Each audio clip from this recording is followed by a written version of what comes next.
An update tonight to a story we've been following. Students preparing to walk out of class tomorrow, exactly 1 week after a professor called police on a student in the middle of class. And tonight, organizers behind the walkout are talking to us. NewsLink Indiana's Tyler Brummett joins us now with the details about tomorrow's demonstration. Tyler, what are the organizers saying? Well, Lily and Delmy, this really just blew up within a matter of hours, and both people I talked to today say they want to send a message that change is needed, and as reaction from across the country continues to pour in tonight, several students will not be in class tomorrow in a move they say is a must.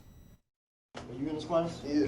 What should I talk to you about? In a video on campus that made national headlines, a Ball State professor calling the police after a student refused to move seats. Are you being disruptive in the class? No, I'm not doing that. No. And just 1 week later, students will be walking out of class. Caitlin Maloney and Kwesi Rogers both didn't know each other before last week's viral confrontation. But now the two of them are taking steps they feel are needed. The police should never have been used as an enforcer for a professor to get what he wanted. Things can easily be swept under the rug if you allow it to. The incident happened last Tuesday when senior Sultan Benson says he was sitting at the back of his marketing class. That's when he says his professor Shaheen Borna asked him to move to the front and then called Ball State University police when he said no. Last week, Benson spoke with NewsLink Indiana and told us in those moments he was concerned with what he says could have happened. What if I got killed? I just got beat down for no reason. Are you taking care of my hospital bills? Are you paying for my funeral?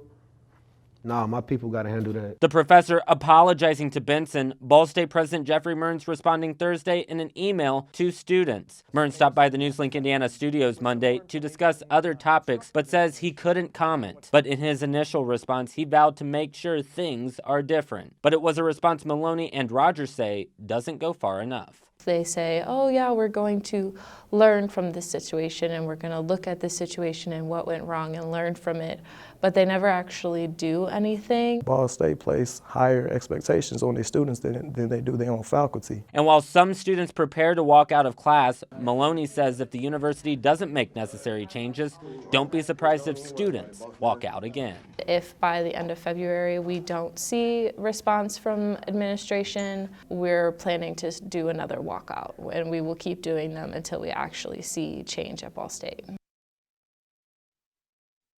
Wow, a story that just continues to grow now. The walkout will begin just after 11 tomorrow morning. On the University Greenway, we reached out for a comment from the university about tomorrow's demonstrations. Here's what they said. We are aware of the walkout plan for tomorrow. We have a long-standing commitment to respecting the fundamental right to freedom of expression, which is a hallmark of our democratic republic. We are committed to listening and learning to anyone who is interested in helping us build a more inclusive culture on our campus and in our communities. And meanwhile, the NAACP also releasing a statement, this one on the incident itself, saying in part, the NAACP is outraged by the incident on the campus of Ball State University. Far too often, police are weaponized against people of color impetuously. The actions taken by Professor Shaheen Borna are yet the latest example of thoughtless behavior that yields traumatic and frequently detrimental outcomes. Countless men and women throughout our nation have experienced discrimination, racial profiling, and over-policing at the hands of bigotry and intolerance. And finally, Ball State Student Government Administration,